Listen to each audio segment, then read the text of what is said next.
Subscribe कीजिए all in one Hindi channel को और बेल आइकन को दबाइए लेटेस्ट वीडियो सबसे पहले देखने के लिए। हेलो गाइस, मेरा नाम है शुभम और आपका हमारे all in one Hindi channel में स्वागत है। पिछले वीडियो में हमने हमारे पृथ्वी और हमारे सौर मंडल के बारे में जाना था। अगर यह वीडियो आपको देखना है तो इस वीडियो का लिंक ऊपर आई बटन पे या वीडियो के नीचे डिस्क्रिप्शन में मिल जाएगा। इस वीडियो में हम हमारी पृथ्वी और सजीव सृष्टि के बारे में जानेंगे। तो चलिए बिना टाइम गवाए वीडियो को स्टार्ट करते हैं।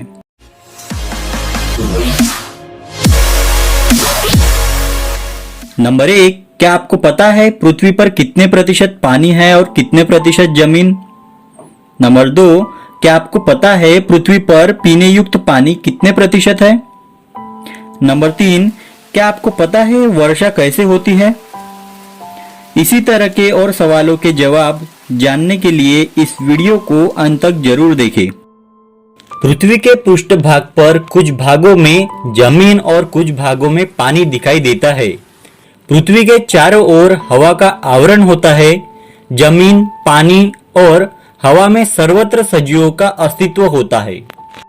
हमारी पृथ्वी लिथोस्फीयर, हाइड्रोस्फीयर, एटमॉस्फेयर और बायोस्फीयर इन 4 आवरणों पर आधारित है।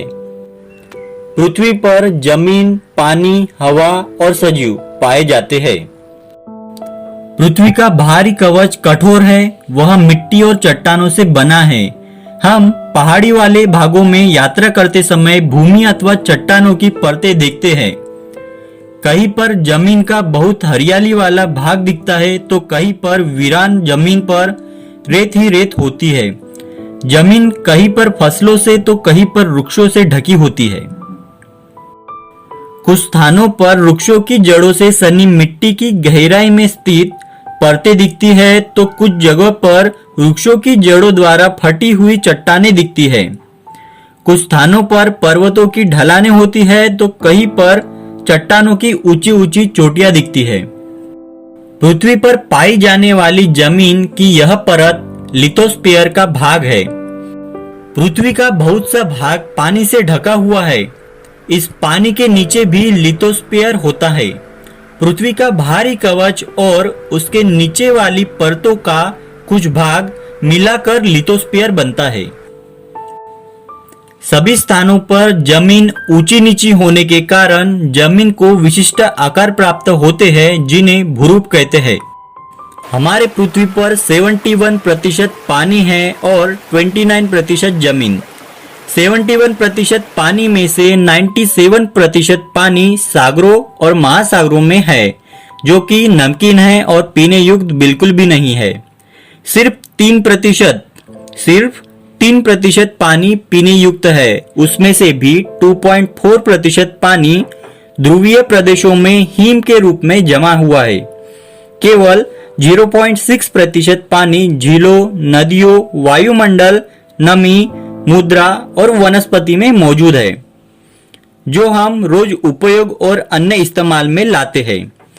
पीने युक्त पानी की मात्रा बहुत ही कम है, इसीलिए हमें पानी को सावधानी से उसका इस्तेमाल करके उसे हमें आने वाली पीढ़ियों के लिए सेव करना है।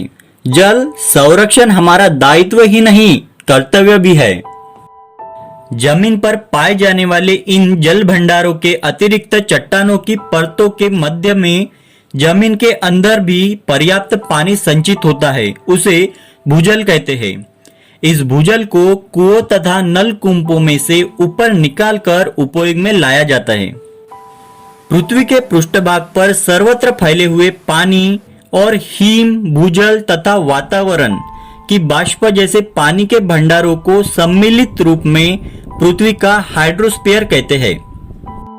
पृथ्वी के चारों ओर उपस्थित हवा के आवरण को एटमॉस्फेयर कहते हैं। जैसे जैसे हम पृथ्वी के पृष्ठभाग से ऊंचाई पर जाते हैं वैसे वैसे एटमॉस्फेयर की हवा क्रमशः विरल होती जाती है। नाइट्रोजन, ऑक्सीजन, जल बाष्प और कार्बन डाइऑक्साइड हवा के मुख्य घटक है। इनके अतिरिक्त हवा में अत्यंत अल्प मात्रा में कुछ अन्य गैस भी पाई जाती है। पृथ्वी के पृष्ठभाग से ऊपर एटमॉस्फेयर की troposphere, stratosphere, mesosphere ionosphere and exosphere ऐसी परतें मानी जाती है। इनमें से पृथ्वी के पृष्ठभाग से लगभग 13 किलोमीटर दूरी तक की परत को ट्रोपोस्फियर कहते हैं। ट्रोपोस्फियर की हवा में कई प्रकार के परिवर्तन होते रहते हैं। पृथ्वी के सजीवों के जीवन पर इन परिवर्तनों के महत्वपूर्ण प्रभाव पड़ते हैं। सूर्य द्वारा पृथ्वी को ऊष्मा मिलने के कारण पृथ्वी का पृष्ठभाग गर्म होता है, जिसके कारण पृष्ठभाग के समीप वाली हवा सबसे अधिक गर्म होती है। ट्रोपोस्फियर से क्रमशः ऊपर की ओर जाने पर हवा ठंडी होती जाती है। ऊंची पहाड़ियों के ऊपर जाने पर वहां की चारों ओर वाली हवा पृष्ठभाग की हवा की अपेक्षा में विरल होती है। यातायात के लिए उपयोग में लाने जाने वाले सभी विमान ट्रोपोस्फियर की ऊंचाई से अधिक ऊंचाई वाले भाग में उड़ते हैं। विमान ऊंचाई पर जाने पर यात्रियों को श्वसन के लिए पर्याप्त हवा मिले, इसके लिए विमान में सुविधा करनी पड़ती है। पृथ्वी की सतह से ट्रोपोस्फियर के बाहर लगभग 50 किलोमीटर तक की परत को स्ट्रेटोस्फियर कहते हैं। इसमें ओजोन गैस की परत पाई जाती है। सूर्य से आने वाली किरणों में उपस्थित अल्ट्रावायलेट रेज सजीवों के लिए हानिकारक होती है। ओजोन गैस इन घातक किरणों का अवशोषित कर लेती है, जिससे पृथ्वी के सजीवों को संरक्षण मिलता है। दोस्तों, ये क्वेश्चन आपके लिए है। अगर आप इस क्वेश्चन का आंसर जानते हैं तो आंसर को कमेंट बॉक्स में जरूर लिखें। क्वेश्चन है, सप्तरंगी इंद्रधनुष्य वातावरण के कौन से आवरण में दिखता है? Comment in comment box. बाष्प का ठंडा होकर उसका द्रव अवस्था में रूपांतर होने की प्रक्रिया को कंडेंसेशन कहते हैं। सूर्य की ऊष्मा द्वारा जमीन के पानी का निरंतर बाष्पीभवन होता रहता है। जमीन के अंदर रिसा हुआ पानी भी सूर्य की ऊष्मा द्वारा भाप बनकर हवा में मिश्रित होता है। बाष्प हवा की अपेक्षा में हल्का होता है, इसीलिए यह वातावरण में क्रमशः ऊंचाई पर चला जाता है। ऊंचाई पर जाते समय ठंडा हो जाने के कारण उसका कंडेंसेशन होता है और पानी के सूक्ष्म कण बनते हैं। पानी के ये कण इतने छोटे तथा हल्के होते हैं कि ये बादलों के रूप में आकाश में तैरते रहते हैं। इन सूक्ष्म कणों के एकत्र होने पर उनका पानी की बड़ी बूंदों में रूपांतर होता है। ये बड़ी बूंदें भारी होती है, इसीलिए ये तैर नहीं सकती। ऐसी बूंदें वर्षा के रूप में जमीन पर गिरती है। वर्षा के रूप में जमीन पर आया हुआ पानी सोतों, नालों और नदियों में से होकर अंत में समुद्र में मिल जाता है। हिमाचित प्रदेशों में सूर्य की ऊष्मा द्वारा वहां की बर्फ पिघलकर पानी बन जाती है। यह पानी भी आकर नदियों में ही मिल जाता है। जमीन के जिस पानी का बाष्पीभवन द्वारा बाष्प बनता है, कंडेंसेशन के कारण वर्षा के रूप में पुनः जमीन पर आता है और अंत में समुद्र में ही मिल जाता है।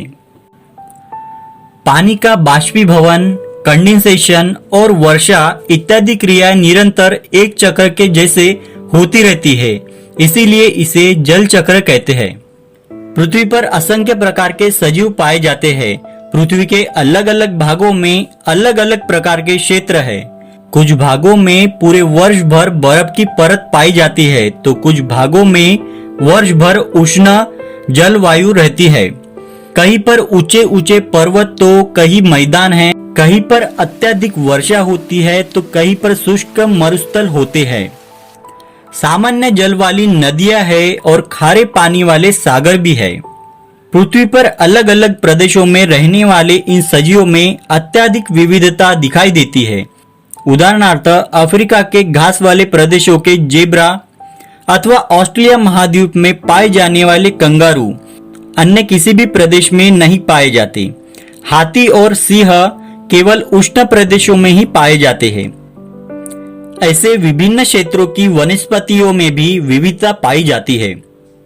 सजीवों की यह विविधता उस क्षेत्र की विशिष्टता है।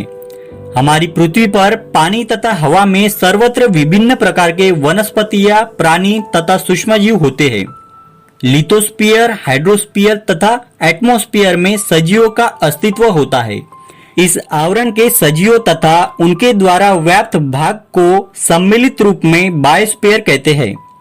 इस वीडियो में हमने सीखा कि नंबर 1, पृथ्वी का बाहरी तथा कठोर कवच और उसकी परत के कुछ भाग को सम्मिलित रूप में लिथोस्फीयर कहते हैं। नंबर 2, पृथ्वी के चारों ओर वाले हवा के आवरण को एटमॉस्फेयर कहते हैं। नंबर 3, स्ट्रेटोस्फीयर की ओजोन गैस सूर्य से आने वाली हानिकारक अल्ट्रावायलेट किरणों को अवशोषित कर लेती है, जिससे पृथ्वी के सजीवों का संरक्षण होता है। नंबर 4, एटमॉस्फेयर, लिथोस्फीयर तथा हाइड्रोस्फीयर, इन तीनों आवरणों में सजीवों का अस्तित्व होता है। सजीव तथा उनके द्वारा व्याप्त भागों को सम्मिलित रूप में बायोस्फीयर कहते हैं। मुझे उम्मीद है कि इस वीडियो से आपको काफी सीखने को मिला होगा। इस वीडियो को दोस्तों के साथ शेयर करें और इसी तरह के हेल्पफुल वीडियो के लिए हमारे चैनल को सब्सक्राइब कर ले और बेल आइकॉन को जरूर दबाएं ताकि आने वाली नई वीडियो सबसे पहले आपके पास पहुंच पाए।